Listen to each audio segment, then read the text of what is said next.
Inside your body right now, the microscopic engines that turn food into energy and repair your damaged DNA are slowing down. The environment they operate in is getting thicker, and they are struggling to keep pace. We can measure exactly why this happens. By the time you reach 50, the amount of a critical coenzyme called NAD+ inside your cells drops by roughly half. That single biological deficit explains the physical feeling of midlife, the daytime fatigue, the foggier mornings, and the sluggish recovery. Notice this contrast. Left, NAD levels plummet 50% between age 20 and 50. Right, an exponential rise in NMN pills.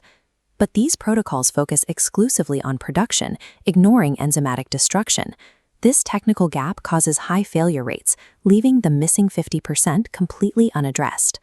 This creates a frustrating dilemma. People are spending a fortune on high-end precursors to cure their midlife fatigue, but a large portion of them experience zero measurable benefits. Some actually report feeling worse. Optimizing NAD depends on a highly specific 4-part biological system with strict chemical dependencies. When you treat that system like a random shopping list, your precursor pills fail.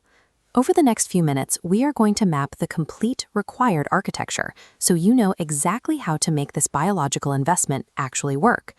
The first step is figuring out how to actually get NAD into your system. You cannot absorb the molecule directly. It is physically too large to enter the cell wall. Instead, you have to provide the raw materials to manufacture it internally. This diagram maps your production engine.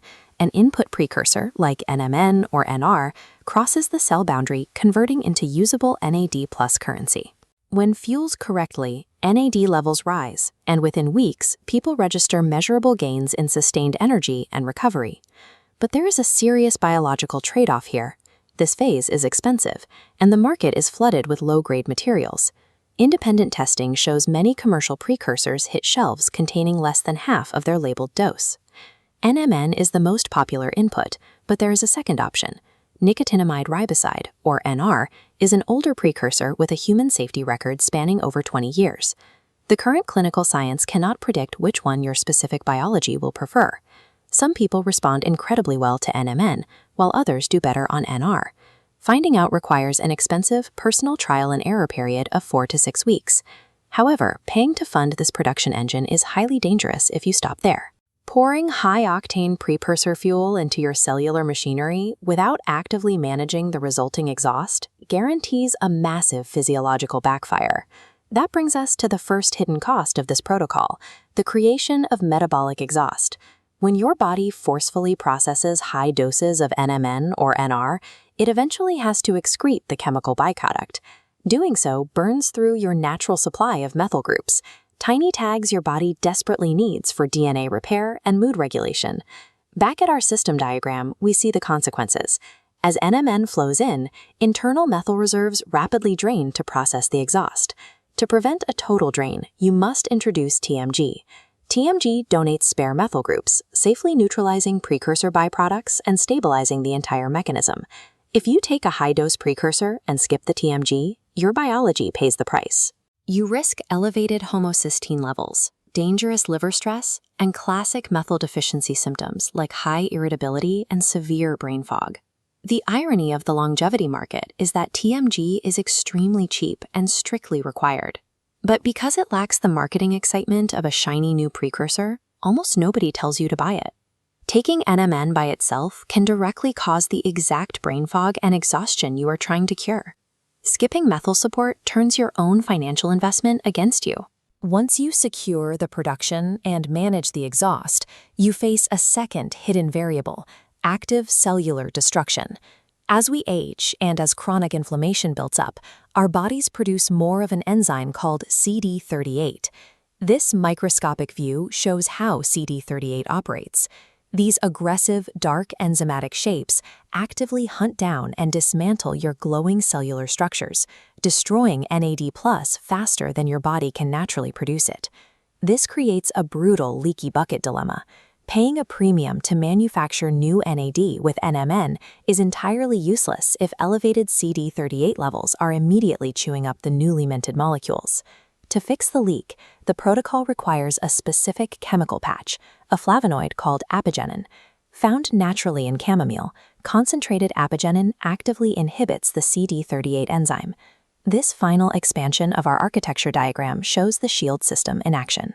When the apigenin input drops in, it actively blocks the CD38 shapes from consuming the glowing NAD+ molecules. Apigenin slows the biological drain, allowing the expensive precursors you are paying for to actually accumulate inside the cell and perform their intended function. If you are over 40, your natural CD38 levels are already elevated. Running a precursor protocol without a CD38 inhibitor like apigenin guarantees a terrible return on your investment, because you are simply paying to fill a bucket with a massive hole in its base. Transitioning from biological theory to the actual cost of a daily protocol requires looking at the math of a long-term commitment. NAD+ boosting functions like a perpetual biological subscription.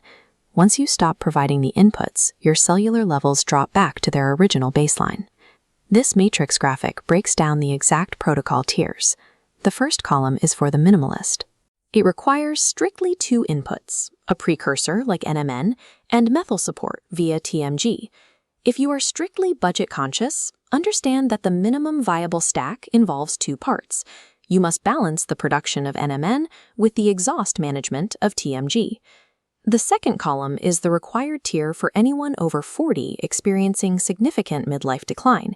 It keeps the precursor and the methyl support, but mandates the addition of a CD38 blocker, specifically apigenin. By age 40, your natural enzymatic destruction is severe enough that apigenin becomes the mandatory shield required to protect the money you are spending on the precursors. Committing to either tier is a commitment to a recurring monthly cost.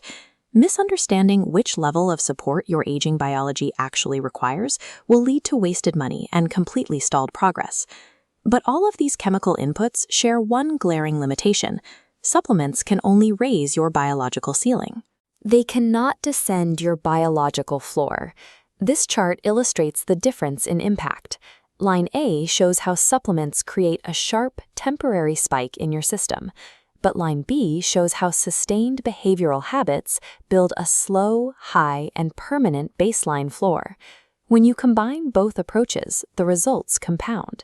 The chemical spike rides on top of the elevated lifestyle floor, keeping your total cellular output at its absolute peak. Preserving that natural floor requires strict adherence to non-negotiable daily habits, like deep sleep, time-restricted eating, and daily exercise preserve your existing NAD just as effectively as high-end supplementation. If you ignore those zero-cost inputs and hope a pill will save you, you will fail. Even the purest, most expensive precursor stack on the market cannot outcompete a lifestyle of severe biological neglect. True optimization requires a mature, dual-pronged approach. You must fiercely defend your natural baseline with daily discipline, while intelligently balancing the production and the exhaust of the precise chemical stack you choose to place on top of it.